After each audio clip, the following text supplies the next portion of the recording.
बिस्मिल्लाहिर्रहमानिर्रहीम। अस्सलाम वालेकुम फ्रेंड्स। आज हम पढ़ेंगे part 9 of chapter 3 deductible allowances. यानी कि कुछ ऐसे हम अलाउंसेस पढ़ेंगे जिसको हम टोटल इनकम में से माइनस करेंगे अपनी टैक्सेबल इनकम तक पहुंचने में। इनका बेनिफिट ये होगा कि इससे हमारी टैक्सेबल इनकम रिड्यूस हो जाएगी, और जैसे टैक्सेबल इनकम रिड्यूस हो जाएगी तो डेफिनेटली हमारा टैक्स जो है वो भी कम हो जाएगा। ये हमारी जो टैक्स अवॉइडेंस स्कीम या जो सीरीज़ है उसमें इनका एक बड़ा इंपॉर्टेंट रोल है, लेकिन बहुत सारे जो लॉयर है इसको इस्तेमाल नहीं करते। अब इसकी जो वजह होती है वो एक तो होती है लैक ऑफ अवेयरनेस, इसको कह सकते हैं, लेकिन इससे भी ज़्यादा होता है कि इसमें ज़रा इन चीज़ों को इनकॉर्पोरेट और कैलकुलेट करने में थोड़ी सी मेहनत करनी पड़ती है जिससे वो बचते हैं। तो आपकी यानी कि टैक्स अवॉइडेंस से आपको कोई बेनिफिट नहीं देते।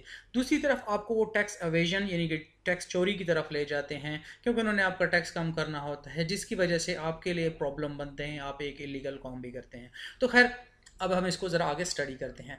जो डिडक्टेबल अलाउंसेस हैं वो टोटल 5 हेड हैं जिनके ज़रिए से आपको डिडक्टेबल अलाउंसेस आपको मिलेगा। एक ज़कात है, उसके बाद वर्कर्स वेलफेयर फ़ंड होता है जिनको मैं आगे जाकर एक्सप्लेन करूँगा, वर्कर्स पार्टिसिपेशन फ़ंड और deductible allowance for profit on debt होता है, और उसके बाद फिर deductible allowance for educational expenses होता है, एक्सपेंसेस ऑन एजुकेशन। तो खैर, हम ज़कात के साथ स्टार्ट करते हैं। ज़कात अच्छी तरह हम जानते हैं कि इस्लाम के जो बुनियादी अरकान हैं उनमें से एक इम्पॉर्टेंट रुकन है।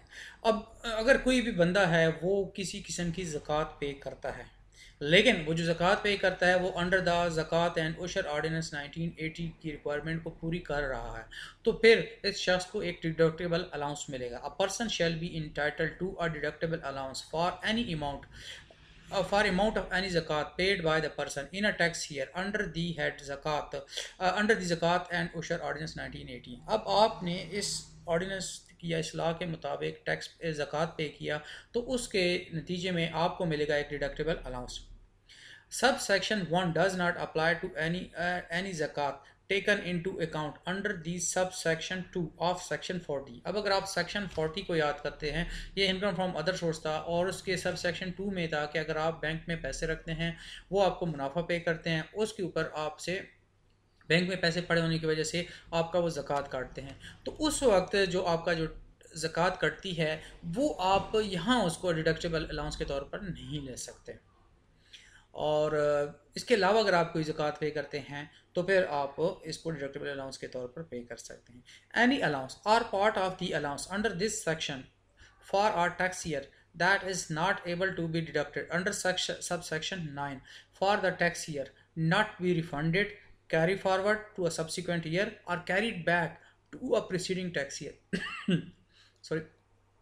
अब इसमें ये बताया जा रहा है कि अगर फ़र्ज़ करें कि आपने ज़कात पे की, अब जब आप अपनी इनकम फ्रॉम इनकम निकाल रहे थे, टोटल इनकम, उसमें आप उस डिडक्टेबल अलाउंस को नहीं ले सके। मिसाल के तौर पर आपकी इनकम ही कम बन रही है, टैक्सेबल इनकम, कि वो इनकम आपका जो था, जो अलाउंस था, वो पूरी तरह सेटल नहीं हुआ। मिसाल के तौर पर आपने 1 लाख की ज़कात पे की, लेकिन आपकी टैक्सेबल इनकम ही 90,000 थी या 80,000 थी, बाकी तो टैक्सेबल थी ही नहीं। तो अब आपकी जो 80,000 तो एडजस्ट, फ़र्ज़ कीजिए 90,000 आपकी इनकम थी, तो 90,000 तो आपके एडजस्ट हो गया, लेकिन बाकी 10,000 रह गया। तो ना तो आप इसको रिफ़ंड कर सकते हैं इस डिडक्टेबल अलाउंस को, ना इसको अगले साल के लिए कैरी फॉरवर्ड कर सकते हैं, ना पिछले साल की कोई लाइबिलिटी इसके साथ क्लियर कर सकते हैं।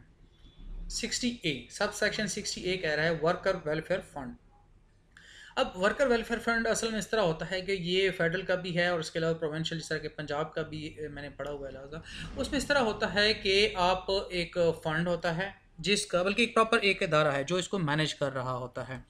अब इनका काम क्या होता है कि जिस तरह अब खुदा न खास्ता एक वर्कर है, उसकी डेथ हो जाती है, तो फिर जो है ना उसको कुछ बेनिफिट वगैरह दिए जाते हैं, या फिर जो बच्चे होते हैं उनकी शादी के ऊपर एक अलाउंस वगैरह दिया जाता है, और इसके अलावा कुछ स्कूल्स वगैरह बनाए जाते हैं और कुछ वेलफेयर के काम किए जाते हैं जिसमें से वर्कर्स जो होते हैं या जो मज़दूर होते हैं उनकी बेनिफिट के लिए। अब उसको पे किया जाता है इसी फंड में से। अगर इस फंड में आप कोई पेमेंट करते हैं तो फिर इसके लिए एक प्रॉपर लॉ मौजूद है जो हमारा उसमें नहीं है। हमने सिर्फ ये लेना है कि आपने पेमेंट कर ली, जितनी भी पेमेंट की आप उसको क्लेम करेंगे as a worker welfare fund और आपको उसका बेनिफिट मिलेगा। A person shall be entitled to a deductible allowance for amount of any workers welfare fund by the person in a tax year under the Workers' Welfare Fund 1971 or under any other law relating to the Workers' Welfare Fund enacted by provinces after the 18th Constitutional Amendment of 2010। अब 2010 में आपको पता है कि 18 amendment आ गई थी, उसके बाद बहुत सारे इदारे जो थे वो चले गए थे फेडरल गवर्नमेंट से प्रोविंशियल गवर्नमेंट के पास चले गए थे। अब अगर फ़र्ज़ करें कि जो है ना कोई डिफरेंट प्रोविंस है, एक ख़ास प्रोविंस है, उसका एक अलहदा से ला है, तो भाई उसके ला के मुताबिक अगर आपने वर्कर वेलफेयर फ़ंड में आपने पेमेंट कर दी है तो जितनी भी पेमेंट करेंगे 50,000 या लाख, उसको आप ले लेंगे एक डिडक्टेबल अलाउंस के तौर पर, यानी आपकी टोटल इनकम में से ये माइनस हो जाएगा, टैक्सेबल इनकम आपकी उतनी रिड्यूस हो जाएगी। Provided that this section shall not apply in respect of worker welfare fund amount paid to the provinces by trans provincial establishment. अब ट्रांस प्रोविंशियल एस्टेब्लिशमेंट का मतलब ये हुआ कि एक ऐसी ऑर्गेनाइजेशन है जो कि 2-3 प्रोविंसेस में वो कर रही है, अगर इस तरीके से पेमेंट हुई तो फिर उसका बेनिफिट नहीं मिल सकेगा। अब इसकी वजह क्या है, आई डोंट नो। है section 60B workers participation fund. Worker participation fund जो है ये इस तरह होता है कि कंपनी की जितने भी, अगर फ़र्ज़ कीजिए प्रॉफिट हो जाता है, अब प्रॉफिट में से 5% जो प्रॉफिट होता है वो चला जाता है वर्कर्स पार्टिसिपेशन फ़ंड, यानी कि जो लोग उसमें काम कर रहे होते हैं वो उनका होता है 5%। अब इसके लिए एक प्रॉपर लॉ होता है कि कौन सी ऑर्गेनाइजेशन इस तरह करेगी, कौन सी नहीं करेगी, कौन इसको इनेक्ट करवाएगा, लेकिन खैर वर्कर पार्टिसिपेशन फ़ंड। और इसमें से भी ये इस तरह है, अगर मैं पंजाब का आपको बताता हूँ कि टोटल फ़र्ज़ कीजिए आपको 10 लाख की इनकम हो गई, 5% आपका बनता है 50,000 रुपये, तो वो जो 50,000 रुपये है वो आपने पे करना है, लेकिन उसमें 75% गवर्नमेंट के पास चला जाएगा और 25% डायरेक्ट आपने वर्कर्स को पे कर देना है। वजह क्या चीज़ है कि आप 75% गवर्नमेंट के पास जाएगा तो वहाँ उसको रेगुलेटेड अंदाज में वर्कर्स की वेलफेयर के ऊपर लगा दिया जाएगा। तो खैर हम ज़रा थोड़ा सा लॉ को पढ़ते हैं। कह रहा है a person shall be entitled to a deductible allowance for the amount of any workers participation fund paid by the person in a tax year in accordance with the provision of the companies profit workers participation fund 1968।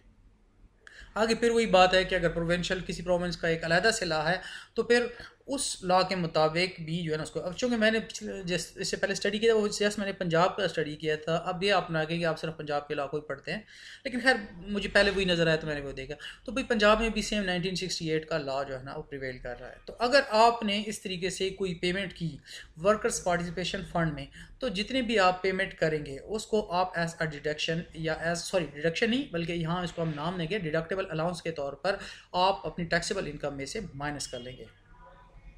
Provided that, इसके ऊपर आपको tax नहीं है। Provided that this section shall not apply, ये again है कि अगर कोई ट्रांस प्रोविंशियल एस्टेब्लिशमेंट है उसने कोई पेमेंट किया है किसी प्रोविंस को तो उसके ऊपर उसको बेनिफिट नहीं मिलेगा एज अ डिडक्शन। उसके बाद है deductible allowance for profit on debt. Profit on debt से क्या मुराद है कि अगर फ़र्ज़ करें कि आपने किसी को डेट दिया, अब वो आपको इंटरेस्ट पे कर रहा है, तो वो असल में क्या हो रहा है, वो आपको प्रॉफिट पे कर रहा है उस डेट के ऊपर जो उसने लिया, that is known as profit on debt. इसी तरीके से अगर आप किसी से लोन ले लेते हैं, उस लोन के ऊपर जो आप इंटरेस्ट पे कर रहे होते हैं, that is actually profit on debt. अब ये थोड़ा सा डिफरेंट है, देखें अगर आप प्रॉफिट ऑन डेट लेते हैं फॉर बिजनेस पर्पस, इसके लिए तो हमने जो डिडक्शंस पढ़ी थी वहाँ बात कंप्लीट हो जाती है, लेकिन अगर आप इस जो आपने लोन लिया है उसका मकसद कुछ और है, आपने घर बनाना है या घर को करना है, रिकंस्ट्रक्ट करना है, तो उसके लिए जो आपको बेनिफिट मिलेगा वो यहाँ आके मिलेगा। Every individual shall be entitled to a deductible allowance for amount of any profit or share in rent or share in the appreciation for the value of the house। अब आगे चीज़ें फिर ऑर्गेनाइजेशन के नाम आ गए हैं, कोई ख़ास चीज़ नहीं है, लेकिन मैं आपको ज़रा आसान अल्फाज में बता देता हूँ कि अगर आपने एक लोन लिया, वो किसी बैंक से हो सकता है, किसी बैंकिंग फाइनेंस इंस्टीट्यूशन से हो सकता है, और इसके अलावा नॉन बैंकिंग फाइनेंस इंस्टीट्यूशन से हो सकता है, या जिस तरह हाउस बिल्डिंग फाइनेंस से हो सकता है, गवर्नमेंट से हो सकता है, फेडरल गवर्नमेंट से, प्रोविंशियल गवर्नमेंट से हो सकता है, लोकल गवर्नमेंट से आपने लोन ले लिया, और उसका मकसद क्या था कि आप एक घर बना रहे थे या घर को तैयार घर आपने ख़रीद लिया था, अब उसके ऊपर आप इंटरेस्ट पे कर रहे हैं, तो जितना इंटरेस्ट पे कर रहे हैं उसको आप एज अ डिडक्टेबल अलाउंस ले लेंगे, और डिडक्टेबल अलाउंस के तौर पर आप उस अपनी टैक्सेबल इनकम में से माइनस कर लेंगे। लेकिन इसमें कुछ लिमिटेशन है, ये नहीं कि आप सारी टैक्सेबल इनकम इधर लगा दें तो गवर्नमेंट को टैक्स मिले ही ना। इसके लिए ये है कि any amount the amount of an individual deductible allowance allowed under subsection 1 for a tax year shall not exceed 50% of the taxable income or 2 million rupees whichever is lower। अब इसमें आपने उसने एक थ्रेशोल्ड लग दिया, या सॉरी